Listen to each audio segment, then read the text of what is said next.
Hello everyone, today I will tell you how we can design a transistor phase shift oscillator. Now any oscillator is an electronic device or instrument which produces electronic oscillations or gives us output signal. This is a phase shift audio oscillator. This is a type of oscillator. There can be many other oscillators also. In any oscillator, oscillations are produced using noise. So they are very small in amplitude. We have to amplify those oscillations so that we can get the desired signal of desired frequency. Common emitter transistor amplifier is used to amplify the oscillations, and a part of the output of amplified output of the transistor is fed back to the input circuit so that we can have sustained oscillations. So in order to have sustained oscillations in any oscillator must satisfy the Barkhausen criteria, which says that the feedback of the output of the amplifier must be in phase with the input signal so that the signals can be sustained. So for that, in phase shift oscillator we have a resistor and capacitor network of 3 resistor capacitor sections between the output of the amplifier and input of the amplifier, that is collector and base terminals of the amplifier. So here we can see a block diagram of transistor phase shift oscillator, in which we can see an amplifier. This is our output of the amplifier, and from that we have taken a part of the output signal, which is amplified output signal, and fed back to the input of the amplifier. Here I have shown the phase differences introduced by the amplifier and the phase shift network. So we know that a common emitter amplifier, transistor amplifier, introduces a phase shift of 180 degree in the output, in the amplified output. So we need another 180 degree phase shift between the output, that is between the collector terminal and the base terminal input, so that we have a total of 360 degree or zero phase difference, which is in phase with the input signal.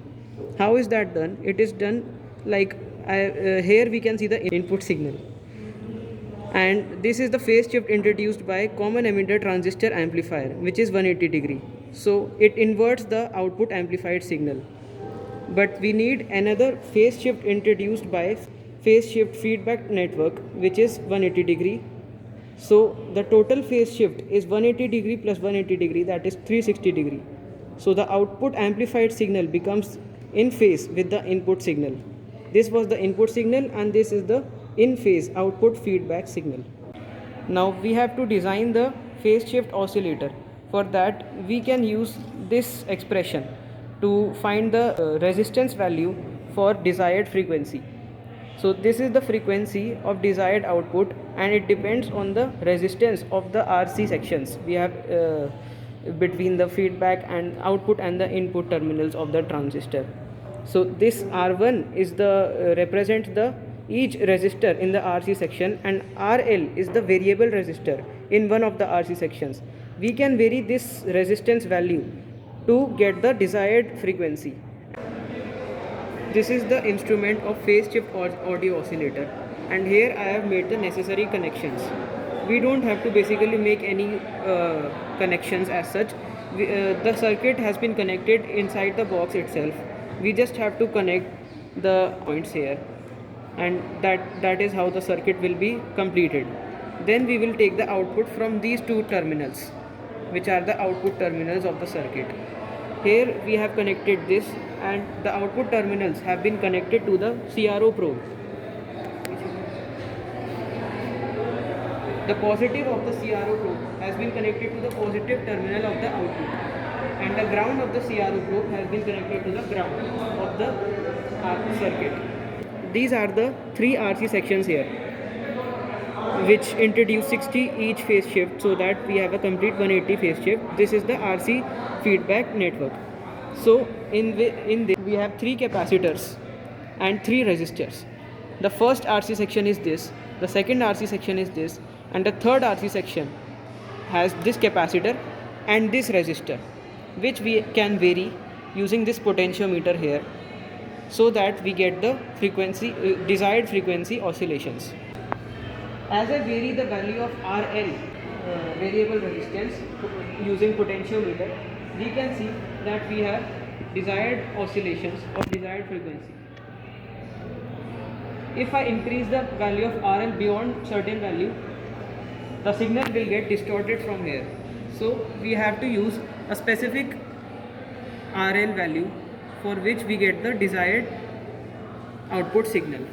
This is the output signal oscillations produced by this phase shift oscillator. We can find the frequency and amplitude of these oscillations. We have connected our phase shift audio oscillator circuit with the second channel terminal of the CRO. So we will see the volt per division of the second channel, which is 5 volts per division. This is one division of the CRO. One box represents one division. So on the y-axis, which is the voltage axis, we will see that the peak-to-peak distance between our signal is 2 divisions. So the voltage amplitude from peak to peak will be 5 plus 5, that is 10 volts. That is the amplitude of the signal generated by our oscillator. Similarly, we can calculate we can find the frequency of the generated oscillations by calculating the distance between two successive positive or negative peaks. So if we find the distance between these two peaks, we can see that they are separated by two divisions. If we see the time base, it is 0.5 millisecond per division. So 0.5 plus 0.5 makes it 1 millisecond 1 millisecond time period. So the reciprocal of this calculated time period will give us the frequency of the generated oscillations. That is 1 divided by 1 millisecond will give us 1 kilohertz frequency. So our generated oscillations are of 10 volt peak to peak amplitude and of frequency 1 kilohertz.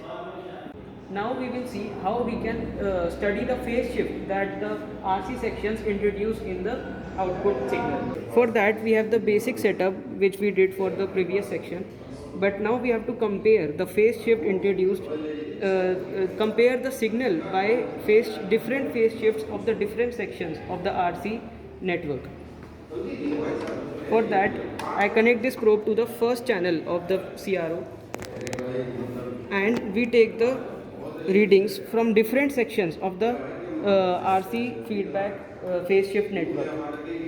So for that I will first set the CRO in dual operating mode so that we have both these waveforms for comparison.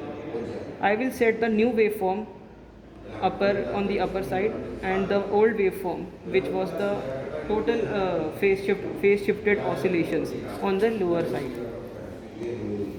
Now these are the different sections which have been labeled A, B, C and O.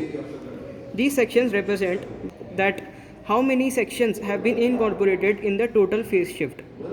The A section means that all the three phase shift sections have been incorporated in the total phase shift network. The B section means only the two RC sections have been incorporated, and C section represent only one RC section incorporated. This I have labeled as O because at this point we see that there is no RC section incorporated in the phase. So we will see that the signal which I measure from this point will be totally 180 degree out of phase with the input signal, because we have no RC network introduced to introduce the extra phase so that it becomes in phase. So if I connect it here with A, we can see that both the signals have same amplitude as well as same frequency and are in phase. If I take them on the same level, we see that both the signals overlap each other. This shows that they are completely in phase. This is because another 180 degree phase has been introduced by all the three sections, RC sections of the feedback phase shift network. Now if we take the reading from the B section of the RC phase shift network, we will see that first of all the amplitude of the output signal has been attenuated. This is because lesser value of capacitance have been introduced now in the phase shift network. So we will increase the volt per division of the first channel so that we can compare the phase shift between both the waveforms. Now again, if we take them on the same level, we can see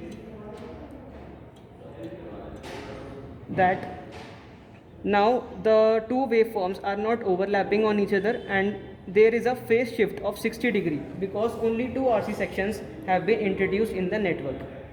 Now if I connect this probe to the C section, which means that I have incorporated only one RC section of the phase shift network, then we can see there is more phase shift in the output waveform, because there is even more attenuation now because of even lesser value of capacitance. So again we have to increase the volt per division of the first channel so that we can compare both the waveforms.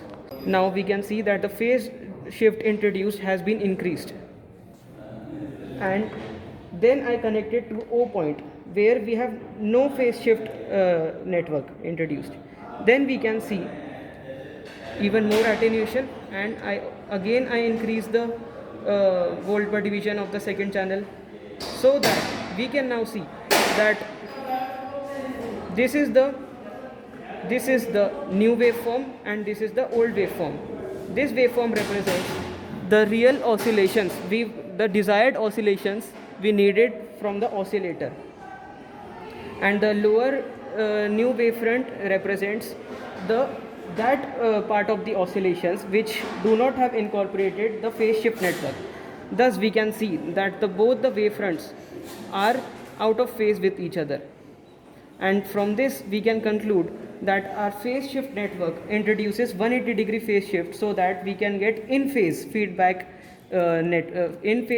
signal in the input of the transistor amplifier.